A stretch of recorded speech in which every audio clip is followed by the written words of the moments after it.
Hey guys, what's going on and welcome back to another episode. Today I have my PFF Leslie with me. Leslie, you're so many places, but give us a couple where we can find you. Oh my gosh. Well, if you just Google Resellers Passion, you'll find me everywhere. So my main spot is Instagram. I have a YouTube channel. I have a podcast.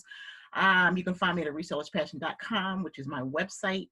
I am all over. On Poshmark is the only store that has a different name. It's Reseller Passion. I just changed it. 15 characters, Reseller Passion. But just Google me. You'll find me everywhere. Love it. There are so many things that I want to talk about because you are just such a light in this community. And I feel like it's just like that onion where you keep pulling back and there's so many layers to you. But I think a really good place to start is just diversifying income. I feel like you're so great at that. And I think a lot of people get afraid where they're like, oh, well, I really like reselling. I'm afraid to branch out into something new. But you've been able to diversify while still staying relevant in reselling in many ways too. And I know you've branched out too, but talk a little bit about diversifying income. Well, there's two different ways to look at it. I actually held a Zoom yesterday talking about this. You can diversify in the niche that you're already working. So if you're a reseller, you don't have to step beyond that, but you have to think, what can I do to add one value to what I'm doing, but maybe teach others and also make some additional money. Times are tough right now. So what can I do? If you're already a teacher, if you speak a different language, you can add that value to the reselling community. So you can start a podcast, which then becomes monetized. You can start a YouTube channel, which then becomes monetized. You can open up a website and start selling wholesale products. So I'm giving you an examples of things I already do. So as a reseller, I have a resellerspassion.com. Within that website, I sell digital products. I wrote an ebook. So I have an ebook for sale. I have a companion journal. I have a weight loss journal. Surprisingly, you can sell any type of digital products. I was a professional baker for many years. So I had my own dessert business on the side. So I have some recipes that I've come up with. So I sell recipes. So you just have to think outside of the box in terms of where you want to be, what direction you want to go in. And I sell on multiple platforms. I just started consulting. People reach out aside from reselling. Consultant. So I added that to my website, and now people pay me to come on Zoom and teach them how to start a Pinterest, how to grow their Instagram. I'm doing that. I'm teaching people how to use Canva.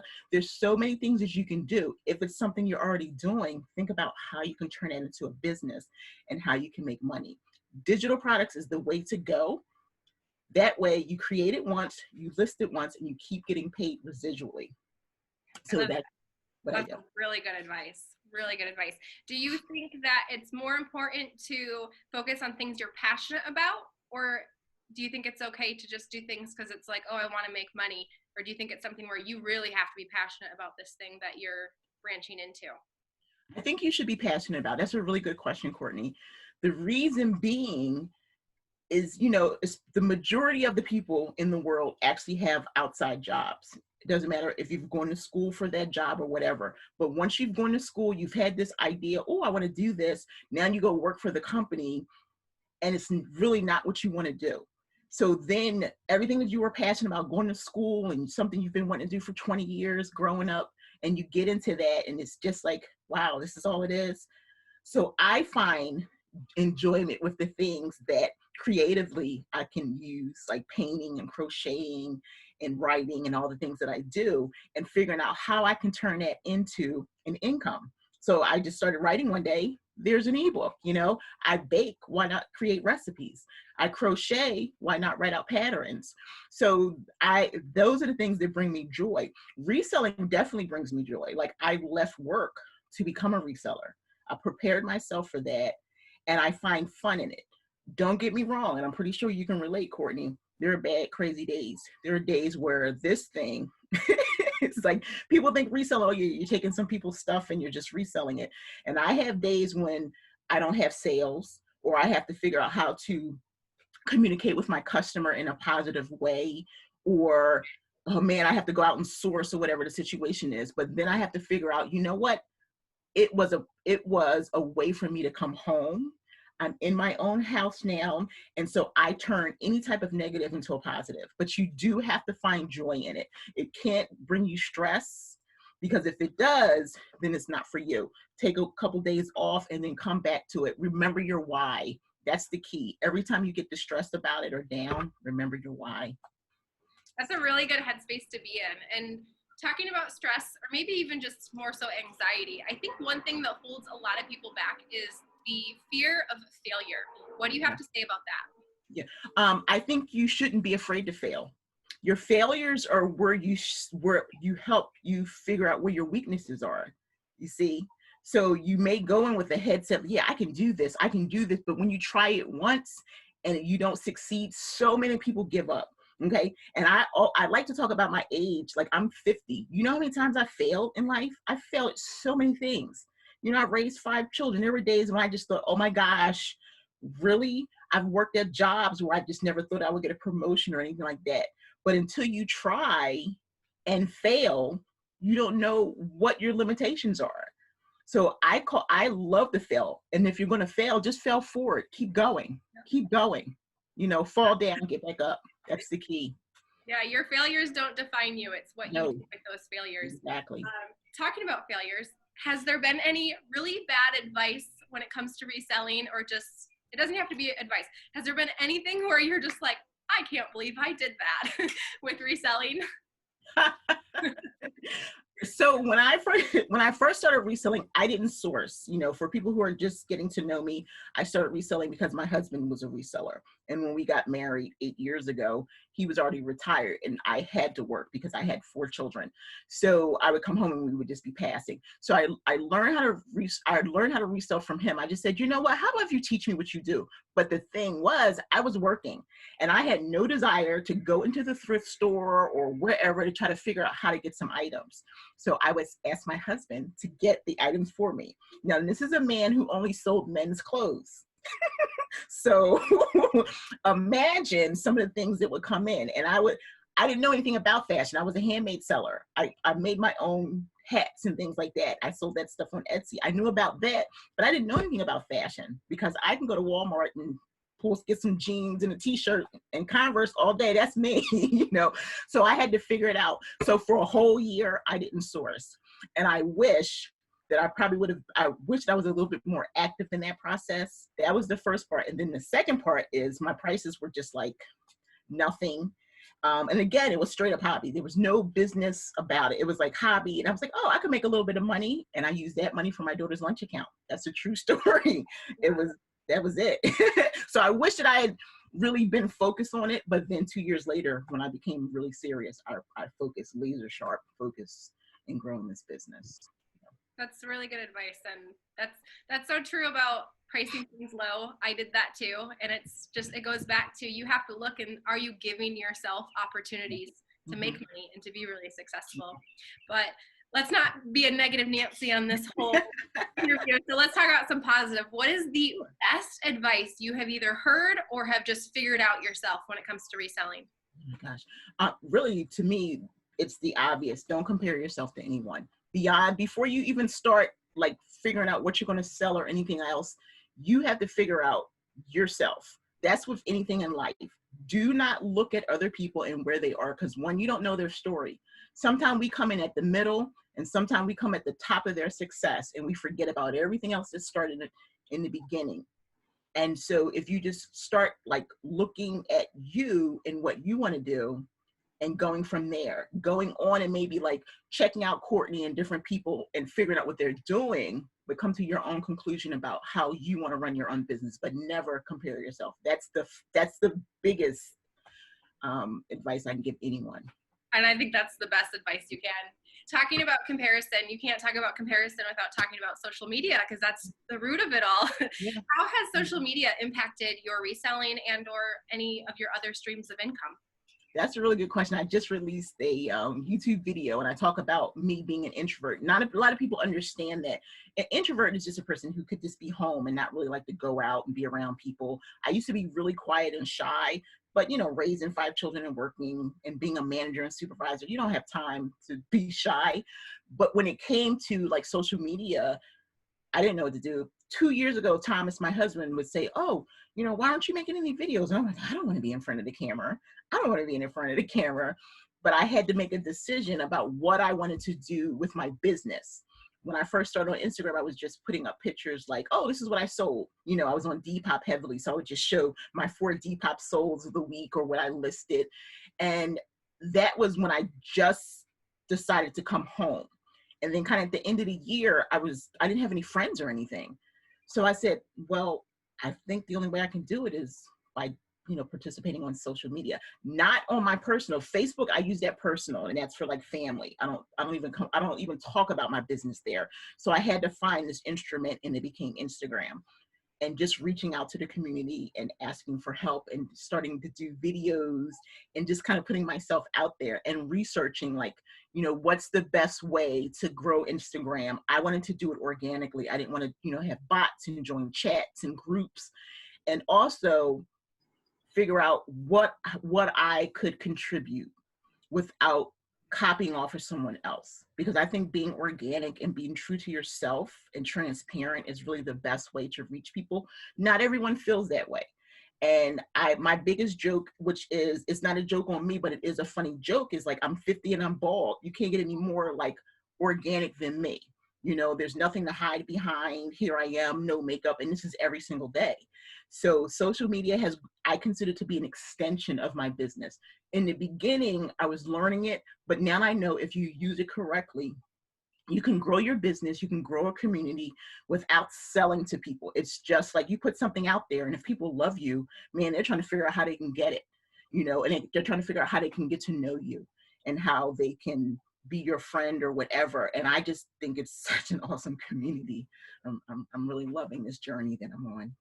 That is so strong. And I just have to say, on behalf of everyone, thank you for always being authentic and for being vulnerable. It's putting yourself in a vulnerable space. And I just, it's hard. And I just want to acknowledge that with that. Oh, thank you. That's maturity also, because I don't know where I would have been, you know, 20 years ago. Like my daughter, she's Peach Boutique, she's Stacy, she's 24. So she's still trying to figure some things out. She sells on Poshmark. She has 2 YouTube channels, but I can still see like the shyness in her, and I'm just getting started, but my numbers are way behind. And she's like, Mom, wow. And I take her to Posh and Sips and things, and she's like, this is my mother, you know. And a year ago, I'm just being myself. So that's the cool thing for me. It surprises me that anyone's interested at all, just for me being myself, you know.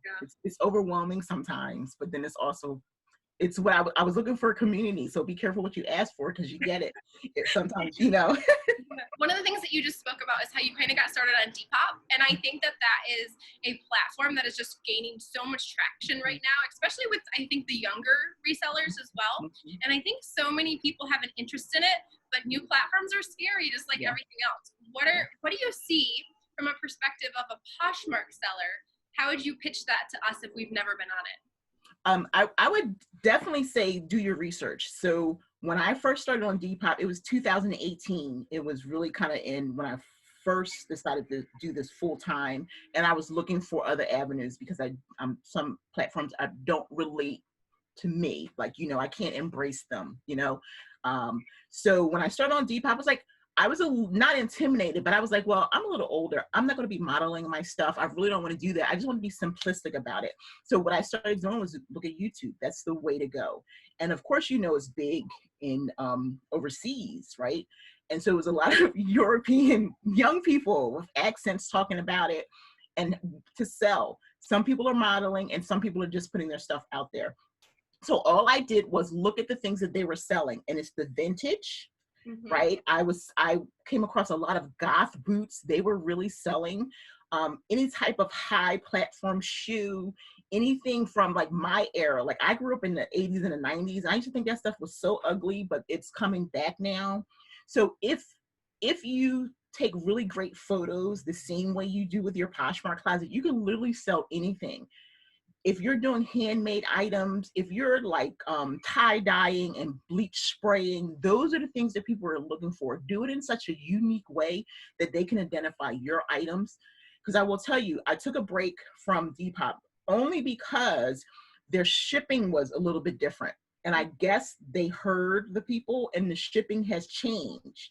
You know how Poshmark is only that one. Depop was the same way. It was a different structure. And so I would have to just go sell on my own and go to PayPal and do my label. But now Depop is a little bit different. So I just started selling again. And I took all my clothes off and put all my handmade stuff on there now. So all the painted jeans and things that I'm doing and the shorts and things, because I think that that will appeal to an audience. So my suggestion is go through, see what they're doing. Don't be intimidated by the people who are modeling, because that will totally throw you off. But if people want your items, just like any platform, they will buy them. Look at the prices, check comps, be creative. Also, Depop is really cool. They will highlight their sellers. So when you sell something or when you list something, and if you're active on Instagram, I definitely say be active on Instagram. Depop has special hashtags, right? So, and you can do 4 photos that they have, and you can just list that on to Instagram. But hashtag like Depop and Depop feature, things like that. A lot of my items have been featured when I was selling, and when they feature you, people start looking. It's just like being a host. It's like a host pick kind of, but with Depop, it's a little bit more responsive. The people who they start sharing it, and all of a sudden, because I didn't realize one time, and I said, what is going on here? And it's just like sharing and people liking and liking. And every item that was featured, I probably had about 5 items that were featured. They really sold within like an hour. So when people say their host picks on sale, jump on Depop. You never know. That's a really good insight. I had no idea about that. And I think it's also really great because I think when people hear Depop, they automatically like think about modeling images. Yeah. So I think it's really great to know that you feel that you can still be successful without Sure. doing that, because that is such a block for so many people. I'm not modeling anything. With you have sold such a wide variety of things. I'm curious, what's your favorite thing to sell? Right now it's shoes. In the beginning, it wasn't. Like, again, my husband's a reseller. He's been doing eBay and different things. And when I first started selling, he was like, sweetie, you should just be selling shoes. Sell shoes and maybe some other things so you don't have a lot of inventory. And I don't want to sell shoes. I was just like a lot of people. There are people who don't want to sell other people's shoes. And I'm not into retail arbitrage. I'm into just really thrifting and finding some great things. So I had thousands and thousands of items in my Poshmark closet. So now where I'm at, because I have all these multi-streams and I'm doing different things, my 100% focus is not on reselling. That's probably only about 65% of what I'm doing now. So I had to have a talk with myself and say, it's time to cut some things back. What do I want to cut out? So I cut out most of the clothes, and now I'm sticking with shoes, bags, and of course bras. I intimates and pajamas sell, because I used to have 2 closets on Poshmark, but the sharing was too much. I closed it down. It was all pajamas. It was called Pajama Love, and that it was really good, but it was like, with Poshmark, got to share and all that. But shoes really sell. I love anything that's boots. I love a good boot.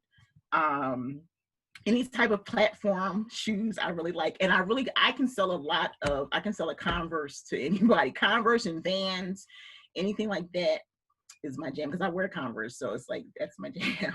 Yeah. I can tell those are your favorite because just the way that your face lights up. That's old school. I mean, that's the stuff.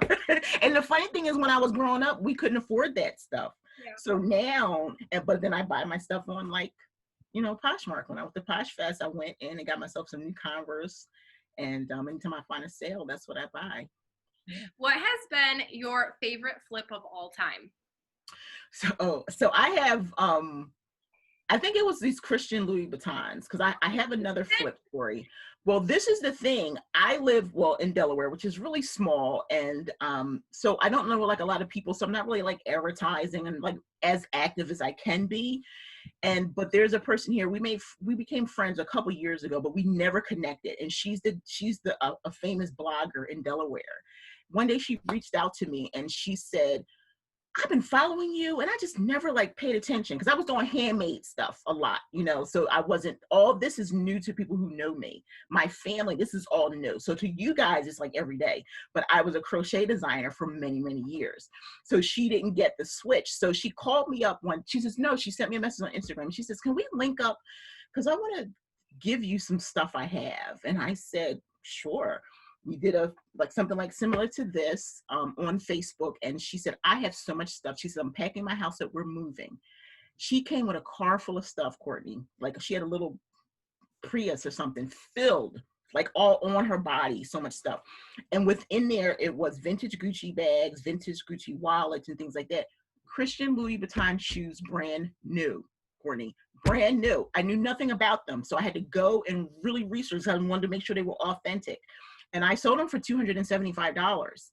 I paid nothing for those shoes. That's so amazing. I saw those shoes. I know they're the snake print ones. I know exactly Yes, what ones you're talking like about. that. I was like, are you kidding me? So that's just like how little I know about fashion. Like I'm selling. So just like everyone else, I like to tell people I'm learning too.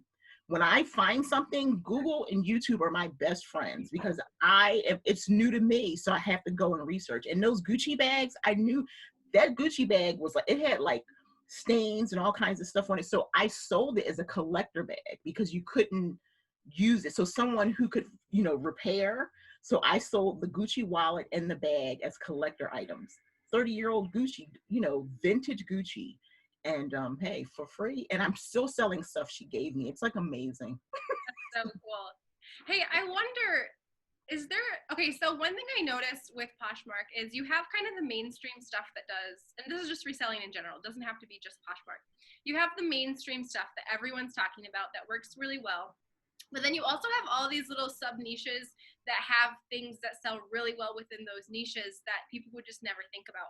I wonder, do you think because you started taking items that your husband was sourcing, that he was randomly finding, from that, did you find anything that was kind of just unique or different that sold really, really well that you would have never thought of otherwise? Well, what the funny thing about it is before we were doing a lot of vintage, I was selling because imagine again, my husband is older, he's 62. So his brain goes to what he can relate to, right? Yeah. So he was bringing me like vintage blazers and things like that. That's the stuff that I would sell. Men's polo shirts.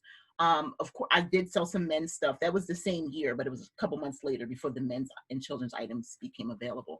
But it was more vintagey. Like I was selling, which was so weird. Like I had never heard of an Alfred Dunner. Like I was selling Alfred Dunner stuff. And now if you really think about it, it's not like any type of great brand. I mean, for the person who buys it, and of course, Alfred Dunner, but like for the person who's buying that type of where I was selling it like crazy. And then I would say, Thomas, oh, I sold the pants, I sold this jacket, and it was elastic band and plaid bottoms. It was so weird. And but then I could start slowly seeing how things were changing. And that's when I had to start sourcing on my own. And literally like in 6 months, things changed where I couldn't sell the same items that I was selling. But yeah, just like the vintagey things that people probably weren't thinking were vintage. Same with me. Then I wasn't thinking. I was just thinking about just selling stuff, Cool. I also want to talk a little bit about, you've been doing all these really cool painted jeans and painted denim items. With those of us who are artistically, because I know not everyone is, but for those who do have a little artistry there, maybe it's painting jeans, maybe it's the tie-dye or bleaching. I'm gonna grab some. What platforms do you think are best for, I know there's Etsy, Depop. Which ones do you think are the best for creators? Well, I think Etsy 100%. I sold there for 8 years, so I'm kind of like, that's my love. I think definitely Etsy, I think it's room for everyone. Literally, so far, that's where I've been selling. Like they're listed on Poshmark, but I'm selling on Etsy, so then I have to go and delete them off the other platforms. You just have to go in and find out what other people are doing, as long as you don't copy. As long as you put your unique stamp on, and as long as you figure out like a price in the middle. Because I could be doing these jeans and then I go and look at someone else's, they're selling for $125, but then I also do a little research, right, to see how long they've been sitting, that kind of thing. Because people don't, right now, no one's really paying $125 for some jeans that someone painted on. So you have to really be flexible in your price. But definitely Etsy is the way to go. But it depends on what it is. You can also put it on other platforms because right now it's the tie-dye, which is coming back. It goes in waves, right? Tie-dye, again, the bleach items, because I sold tons of distressed shorts last year. This year I'm painting them and doing the same thing and putting those onto Etsy. But you can sell all that stuff on all the platforms. You never know what people are looking for. But definitely if you want to kind of be safe and you don't want to have to worry about people sending you like lower offers, Etsy's the way, because Etsy, they buy it they're not even sending like messages. Can you lower the price or anything? All the sales I'm making on Etsy are just straight out sales. So, That's refreshing. yeah, I was going to show you. Look at that. Oh yeah, so cute. I love that. And that's cool too, because if you were to find like a pair of jeans that had a flaw, you could just right over them. Exactly. People talk about like that with like the white shirts, if it's some stains or something, tie-dye it. Yeah. Tie-dye it. Yeah. So this has just been so insightful. I can't leave today without highlighting some of your PFFs. Who are people in the community that we should really be paying attention to? Okay, so with the first two, I have to say they're related to me. So the first person is my husband, Thomas. He's Posture Dude X. He's really insightful. He has a lot of knowledge. So follow him on Instagram. And then my daughter, Stacy, is Peach Boutique. And she is really knowledgeable. And she has some other things that she's doing. Once you follow Peach Boutique, you'll see all that stuff, beauty blog and all this stuff she's doing. And two of my great friends who I met along this journey, Ivy and Blush Bottega, is Daniela, and Lori Boston Found. Lori, they're both, Daniela's in Rhode Island, Lori's in Massachusetts. I flew to meet them last year and interviewed them on a podcast. And then when I got there, they were like, oh, we have a surprise for you. We're starting a podcast. So follow them on Thrifters Villa, wonderful reselling podcast. A young lady who contacted me a couple months ago who was just talking about budgeting, and she was afraid to do videos and things like that. I gave her some advice. Now I can't get her from in front of the camera, but she has been featuring different people every single week on her lives. And she's Glow Girl Glow. She's Shantae, but she's AKA Nikki. And the last person, because I can go on and on, my good friend Wendy Span, she's Salt Creek style, and Wendy is within my age range, so that's what I love about her. She raised her son, and she and her husband are empty nesters, but she was a psychologist in the school district, and she now resells 100% on Poshmark, but she takes my advice, so she started hand painting jeans and doing tie-dye and all that kind of stuff. So she's a good friend of mine. So these are all my friends that I went to. I love that. Thank you so much for sharing your community with us and for sharing all of your insight. Are there any last thoughts you want to leave us with today? The biggest thing for me is I want to tell people to step out of your comfort zone. Okay, stop waiting for things to happen. You have to make them happen. I have a quote that's on the back of my wall. See that flower picture? You must do the thing that you think that you cannot do. That's Eleanor Roosevelt. Every single day I push myself. The only way to step out of your comfort zone is to step. So do it. If you want to start a YouTube channel, start. Don't ask how you can get started. Just do it. If you want to get big on Instagram, you have to post some stuff. If you want to start a podcast, do that. But do the thing that you want to do. No one's going to do it for you. And then 10 years will go by and you'll be looking like, right? So if this 50-year-old can do it, you can do it too. That is such good advice. Good advice. Drop the mic. Can't go on from there. Leslie, thank you so much for coming on today. It's been such a pleasure. Courtney, I want to thank you for asking me to be on. I've had so much fun. I love meeting new people, and I've got to know a little bit about you as well. So I appreciate you so much, Courtney. Bye. Bye-bye. Take care.